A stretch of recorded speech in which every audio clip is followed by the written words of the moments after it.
ലഹരിക്കും അക്രമത്തിനുമെതിരായ SKN40 യാത്രയുടെ സമാപനത്തിൽ നിരവധി പദ്ധതികളുടെ പ്രഖ്യാപനങ്ങളും നടന്നു. ഇമ്പാക്ട്ഫുൾ വിമൻ കേരള 2025 അവാർഡുകളും ചടങ്ങിൽ വിതരണം ചെയ്തു. 24ഉം കെ ചിറ്റിലപ്പള്ളി ഫൗണ്ടേഷനും സംയുക്തമായി സംസ്ഥാനത്തെ സർക്കാർ സ്കൂളുകൾക്ക് നൽകുന്ന കമ്പ്യൂട്ടർ ലാബുകളുടെ പ്രഖ്യാപനം ചടങ്ങിൽ നടത്തി. 40 സ്കൂളുകൾക്കാണ് ലാബുകൾ നൽകുന്നത്.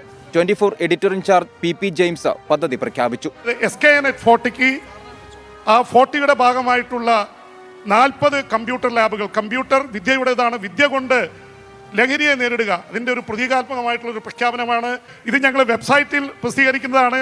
എല്ലാ ജില്ലകളിൽ നിന്നുള്ള സ്കൂളുകളുണ്ട്. 14 ജില്ലകളിലായിട്ടാണ് 40 കമ്പ്യൂട്ടർ ലാബുകൾ കൊടുക്കുന്നത്. കെ ചിറ്റിലപ്പള്ളി ഫൗണ്ടേഷൻ്റെ സഹായത്തോടെയാണ് 24 കണക്റ്റ് അത്യാധുനിക സാങ്കേതിക സൗകര്യങ്ങളോടെ ഈ പദ്ധതി നമ്മൾ നടപ്പിലാക്കുന്നത്. എന്തായാലും അതൊരുപാട് കുട്ടികളെ ടെക്നോളജിയിലേക്ക് കൂടുതൽ അടുപ്പിക്കാൻ കാരണമാകുമെന്നാണ് നമ്മുടെ പ്രതീക്ഷ. 24ഉം അപീർ ഗ്രൂപ്പും സംയുക്തമായി കേരളത്തിൽ ഡി അഡിക്ഷൻ സെന്ററുകൾ സ്ഥാപിക്കുന്ന പദ്ധതിയും ചടങ്ങിൽ പ്രഖ്യാപിച്ചു. ഇത്തരം പരിപാടിയിലേക്ക് rehabilitation centre, de addiction centre, ഇങ്ങനത്തെ പല കാര്യങ്ങളുമായി മുന്നോട്ട് പോകുന്ന ഈ ഒരു മേഖലയിലേക്ക് എൻ്റെ അപീർ മെഡിക്കൽ ഗ്രൂപ്പ് എന്ന സ്ഥാപനത്തിൻ്റെ എല്ലാവിധ സഹകരണങ്ങളും അതിൻ്റെ കൂടെ മുന്നോട്ട് പോകാനും തയ്യാറാണെന്ന് എന്തുകൂടെ ഞാനിവിടെ ഓർമ്മിപ്പിക്കുകയാണ്.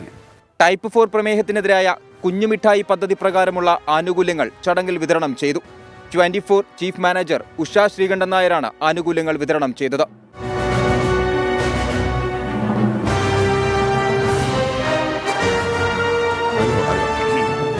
കുട്ടികളിൽ വരുന്ന ഈ പ്രമേഹം, അതിൻ്റെ അളവ് അളക്കാനുള്ള ഒരു മെഷീൻ ശരീരത്തിൽ ഫിറ്റ് ചെയ്യാനാണ് ഇതിൻ്റെ പരിപാടി. 25 ലക്ഷം രൂപയാണ് 24 കണക്റ്റ് ഇതിനായി നൽകുന്നത്. 24ന്റെ ഇമ്പാക്ട്ഫുൾ വിമൻ ഓഫ് കേരള അവാർഡുകൾ ചടങ്ങിൽ 24 chief editor R Sreekandan Nair വിതരണം ചെയ്തു. പെൺകൂട്ട് സംഘടനയുടെ വിജി, റെയിൽ കണക്ടിവിറ്റി ഇല്ലാത്ത ഇടുക്കി ജില്ലയിൽ നിന്നുള്ള ആദ്യ വനിതാ ലോക്കോ പൈലറ്റ് കാർത്തിക, കേരളത്തിലെ ആദ്യ വനിതാ മത്സ്യബന്ധന തൊഴിലാളി രേഖ, പൊമ്പളയൂർമേ സമര നേതാവ് ഗോമതി, ആശാ വർക്കേഴ്സ് സമര നേതാവ് S മിനി എന്നിവരാണ് അവാർഡിന് അർഹരായത്. 24 കോഴിക്കോട്.